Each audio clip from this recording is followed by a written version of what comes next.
Premier petit bilan sur la voiture qu'on doit réviser et remettre sur la route. On a réussi à la faire tourner pour la mettre sur le pont.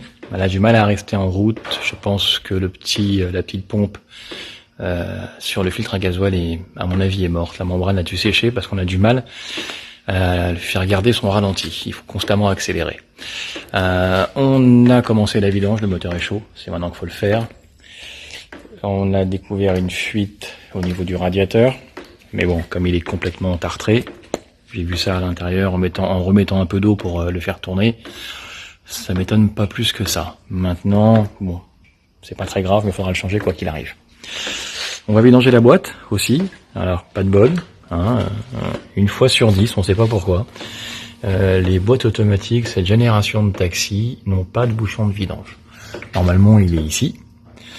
Et dans 9 cas sur 10, il y a un bouchon. On l'ouvre, on vide, merci, c'est fini. Là, évidemment, celle-ci, elle en a pas. Donc, il va falloir démonter le carter.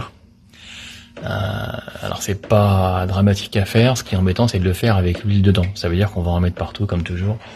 Ça va être ça, le truc un peu cassé. Mais bon, il faut le faire, il n'y a pas de solution, il faut vidanger. De toute façon, je pense que la boîte manque d'huile. Elle est complètement grasse.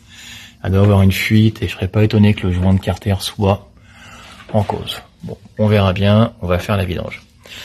À part ça, les dessous sont pas mal. Il y a eu des réparations.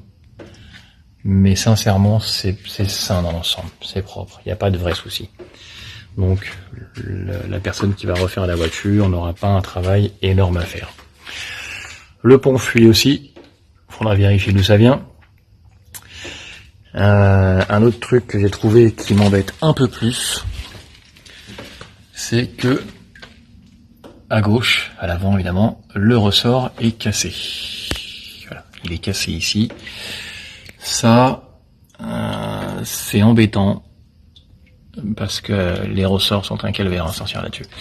Voilà, on en a, mais c'est vraiment pas marrant à faire. Mais bon, il est mort, il faudra le changer. Donc, il faudra faire un petit bilan au propriétaire pour lui expliquer un peu ce que l'on pense devoir faire. Voilà. Pour l'instant, il n'y a pas plus de surprise que ça. Je pense que la boîte manque d'huile aussi. À la vidange, on le verra. Parce que la voiture a du mal à avancer. Et les freins ne sont pas grippés. Donc en général, c'est qu'on a un manque d'huile dans la boîte. Donc, on verra bien si c'est que ça ou si la boîte a un problème. Voilà.